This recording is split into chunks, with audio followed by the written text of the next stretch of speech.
প্রিয় বন্ধুরা, আপনারা সম্ভবত এই কথাটি শুনেছেন যে বড় মাছ ছোট মাছেদের খায়। এটি শুধু একটি প্রবাদ নয়, এটি সত্য যে সমুদ্র বা নদীর বড় মাছগুলো ছোট মাছদের খেয়ে থাকে। সাধারণ জীবনে এর অনেক উদাহরণ পাওয়া যায়, যেমন শহরের বড় বড় মলগুলি আসার পর ছোট ছোট দোকানগুলির ক্ষতি হয়েছে। বড় বড় বাস চলার জন্য ছোট রিক্সা বা টেম্পোগুলোতে যাত্রী কম চড়ে।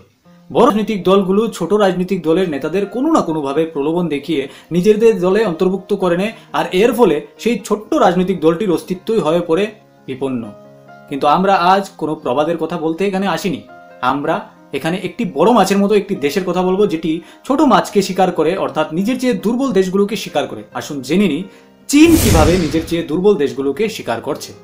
ভিডিওটিতে এগিয়ে যাওয়ার আগে আপনাদেরকে একটা রিকোয়েস্ট, যদি আমাদের কাজ আপনাদের ভালো লাগে তাহলে আমাদের এই ভিডিওটিকে লাইক, শেয়ার এবং আমাদের চ্যানেলটিকে সাবস্ক্রাইব করতে ভুলবেন না।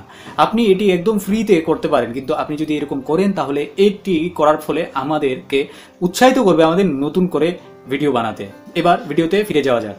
বন্ধুরা, কয়েকদিন ধরে মালদ্বীপের প্রেসিডেন্ট মোহাম্মদ মুইজু ক্রমাগত এমন সিদ্ধান্ত নিয়ে যাচ্ছেন যা শুধুমাত্র চীনের সাথে তার গভীর ঘনিষ্ঠতার প্রতিফলন দেয়। ছোট্ট প্রতিবেশী দেশগুলির সঙ্গে চীনের ঘনিষ্ঠতা ভারতের জন্য উদ্বেগের বিষয়। প্রশ্ন হলো, অর্থনৈতিক ও কৌশলভাবে দুর্বল বিশ্বের এমন দেশগুলোর দিকে চীন কেন তার হাত বাড়াচ্ছে? আমাদের তাও জানতে হবে। তবে তার আগে বলে দিই, চীন কোন কোন দেশগুলোকে সাহায্য বা ঋণের ফাঁদে অলরেডি ফেলে দিয়েছে।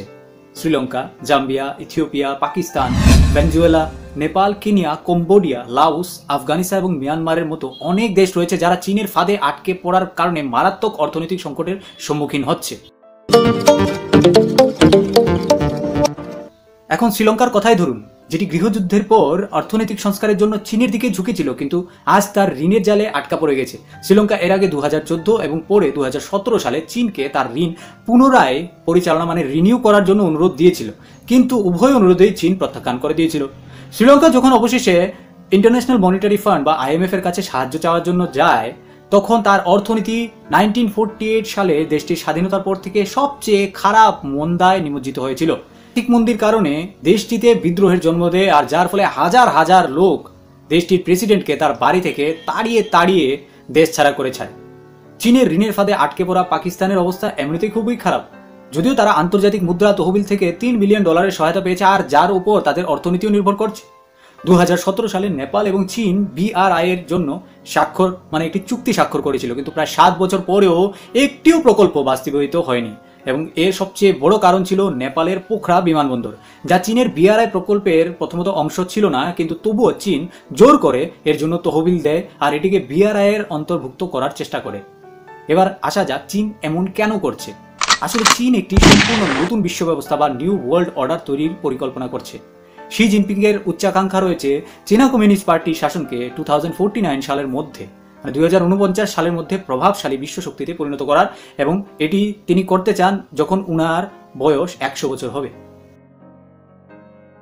এছাড়া জাতিসংঘে নিজেদের অবস্থান মজবুত করতেও চীন বেল্ট অ্যান্ড রোড ইনিশিয়েটিভের আওতায় অর্থনৈতিক ও কৌশলভাবে দুর্বল দেশগুলোকে ঋণ দেওয়ার নীতিতে অস্ত্র হিসাবে ব্যবহার করছে।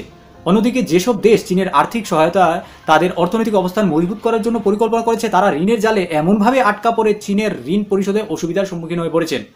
যে দেশগুলো চীন থেকে এই অর্থনৈতিক ঋণ নিয়েছেন, তারা এই ঋণটি নেওয়ার বিরূপ পরিণতি তখন বুঝতে পেরেছেন যখন তাদের অর্থনৈতিক সংকট নিয়ন্ত্রণের বাইরে চলে যায়, এবং তখন তারা সেটির সমাধানের জন্য চীনের কাছ থেকে কোনো ধরনের রেহাই বা ছাড়ও পান না। অথবা চীনের সাথে কোনো দেশের রাজনৈতিক সম্পর্ক যতই ভালো হোক না কেন, ঋণ সংকটের সময় চীনের কাছ থেকে তাৎক্ষণিক স্বস্তি আশা করা যায় না। স্পষ্টতই মালের সেই সব দেশ থেকে শিক্ষা নেওয়া উচিত যারা চীনের এই ঋণের ফাঁদের সঙ্গে লড়াই করেছে। আর ভারতের মতো নৈতিক ও গণতান্ত্রিক দেশের সঙ্গে মালদ্বীপের পুরনো ঐতিহ্যপূর্ণ সম্পর্কটি নষ্ট করা একদমই উচিত নয়।